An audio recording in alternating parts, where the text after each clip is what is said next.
It is May 12th, 2011, and this is the SC Center with gunshots.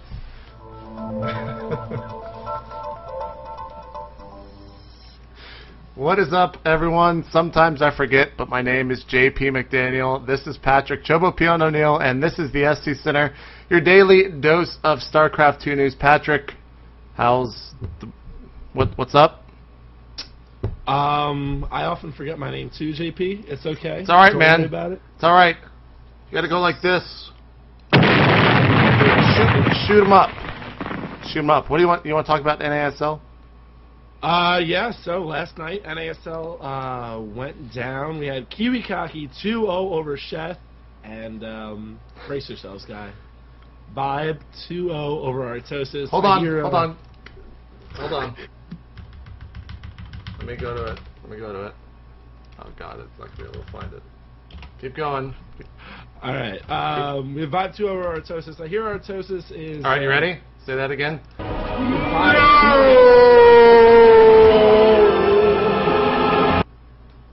Continue on. JP's going a little crazy today. I hear Artosis is not too happy on stream, so we'll take that for what it's worth. I wish you the best of luck, Artosis, though.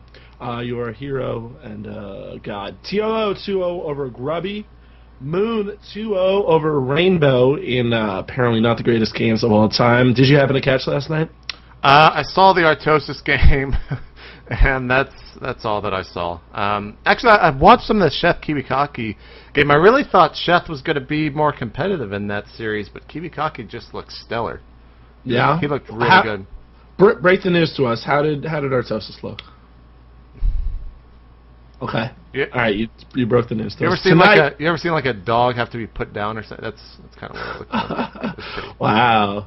Cold-blooded. All right, tonight I believe it is Show versus Moman, In Control versus TT1, Cruncher versus Ensnare, Dark Force versus White Raw Special Tactics, and QXC versus July.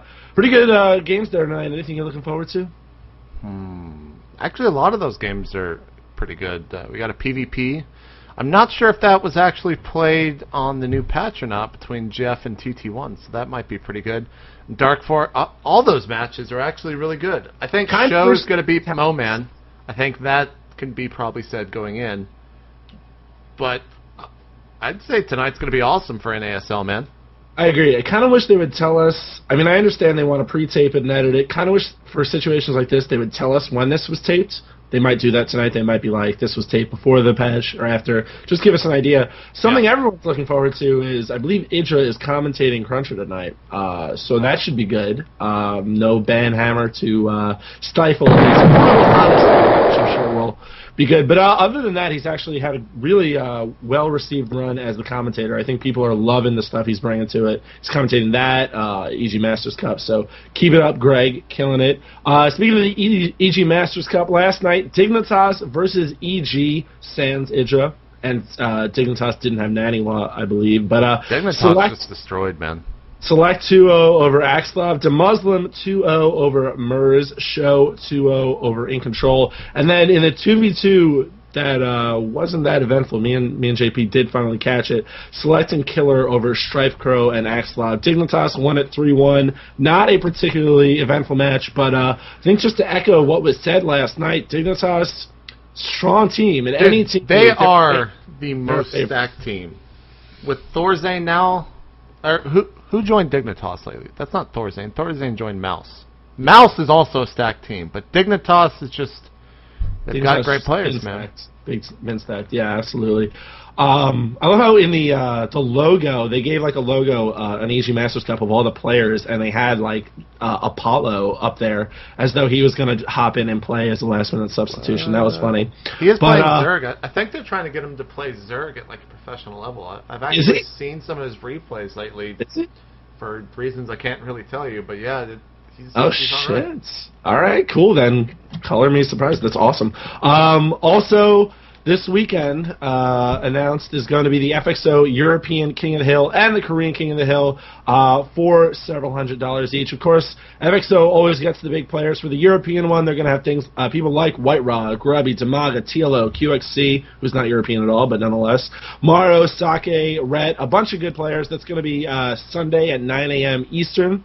The Korean King of the Hill will have people like OGS Supernova, the STC, Liquid Huck, OGS Venus. Jinro is playing, Violet, so a bunch of good players there. That's going to be Sunday at 4 a.m. Eastern, so you can check that out. Now, FXO does so much stuff, man. They do so much stuff, and they don't have a website. FXO, it's so hard to keep track of their stuff. I keep talking to people who work there, and they're like, it's coming, it's coming. Just make it come. What's going on? We could have all built a website. Just, there's not, I don't understand what's coming. But anyway, the actual events you guys are throwing are awesome. Let's take a moment to talk about possibly the fastest growing thread as far as the discussion thread that I can, in recent memory. It came out last night and already has like 2,500 replies like that, and they're all novel length. So The Elephant in the Room was released last night. What did you think of it? You can start it off. To be honest, I have not read the article. I haven't yet. read it. It has something to do with how if a Brood War person transferred over, he would just destroy StarCraft 2 players. Is that what it was? Let me give you the lowdown, JP. It is about how the fact that we talk about sometimes how, you know, the top StarCraft 2 players in Korea are all SC2 pros. Mm-hmm. This elephant in the room, so-called, brings up the fact that these are SC2 pros, and they were all pretty bad at Brood War, like all the top guys. And the exception brought up is like, well, what about Boxer, July, Nada? Well, those guys are all past their prime. I mean, you know, say what you will, those guys aren't the top exactly A-teamers. And they're bringing up the fact that bringing up things like imagine if Flash or Jaedong switched over. Now, my take on it, this caused a shitstorm, an absolute shitstorm. Why would people be upset at people? Oh, God, it was like Brood War elitism. It was terrible. And to be fair to everyone, it was written in a provocative tone. Like, the first sentence is like, StarCraft 2 competition, to me, has been a bit of a farce because there are so many good players not playing yet.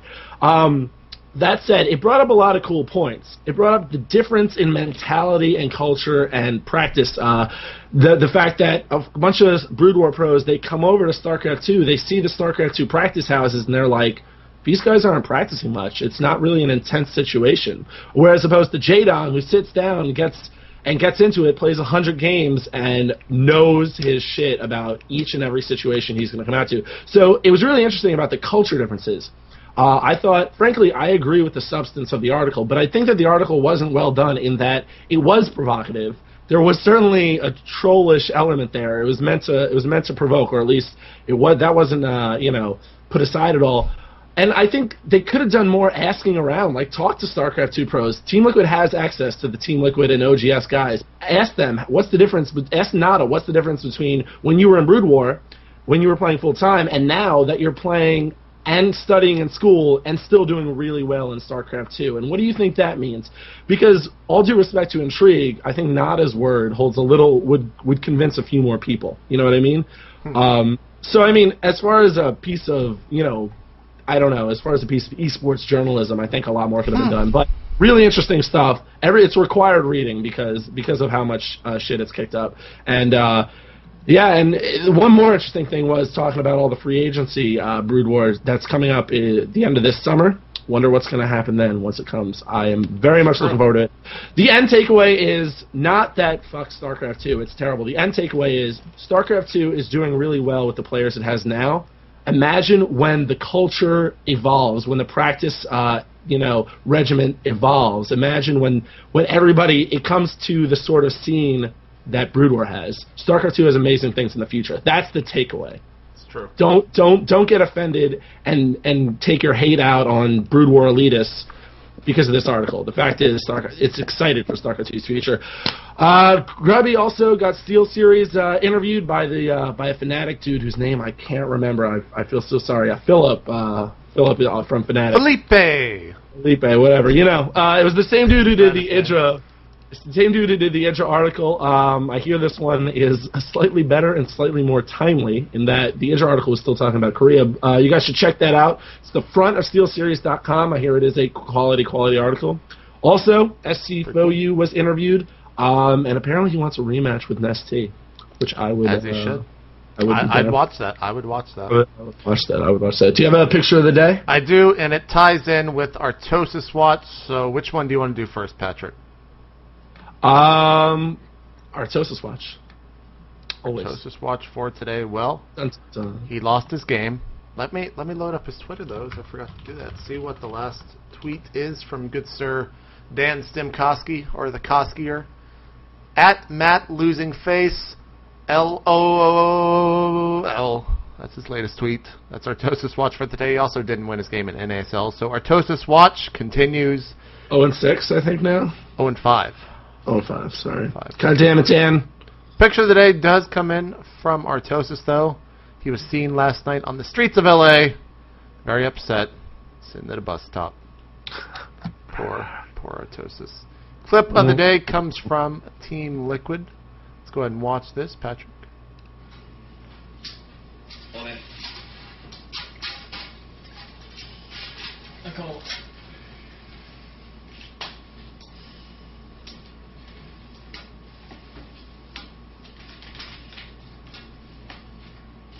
Debattera din va!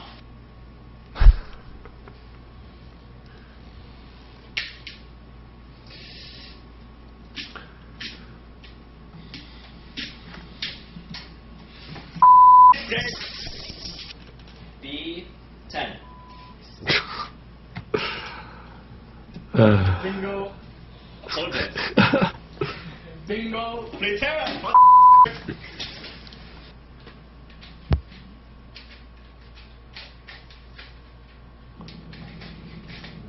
Done. You think it's funny? Really?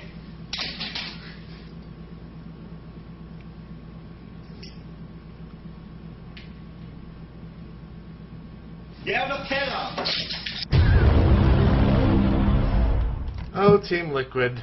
How I love you guys. So, guys, let's get started. You play Terra! Wait! This is my show. Get off my show. Wait! What are you talking for? I don't know why I just started talking. Anyways, the announcement of whatever. Tomorrow, I heard that a lot of people were upset that we didn't do a state of the game this week. So tomorrow we're going to do one at 8 p.m. Eastern, 7 p.m. Central. Can't wait for that. It's going to be a mini episode of State of the Game. Myself, in control, Tyler, Kennegat, and probably Idra. And the reason that we're doing the show is to preview the GSL finals. But also, tomorrow, the Megaton announcement is hitting. And I can't actually say what it is, but you're going to wake up and see some pretty cool news tomorrow morning. Or tomorrow afternoon, whenever it goes live. So, hot damn. It'll be all over Team Liquid, I'm sure. Day will not be there. But anyways. Twitter.com/itmeJP. Twitter.com/ChoboPeon. Send in tips to tips@itmeJP.com if there's something you want us to talk about. And we're not, let us know. We'll see if it's worth talking about. Patrick, you got anything else? Yeah, I want to give thanks to the dudes who sent us in tips today. Antoine, Endercraft, Noam. And if I forget you because you happen to just link it in the chat, I apologize. You guys are awesome too. You make the show possible. Appreciate it. Patrick. What? What do you want? You've been shot. We'll see you guys tomorrow for SC Center. Stay at the game tomorrow night and enjoy that announcement tomorrow. Starcraft 2 World is going to be very happy. See you guys then. We're out. Peace.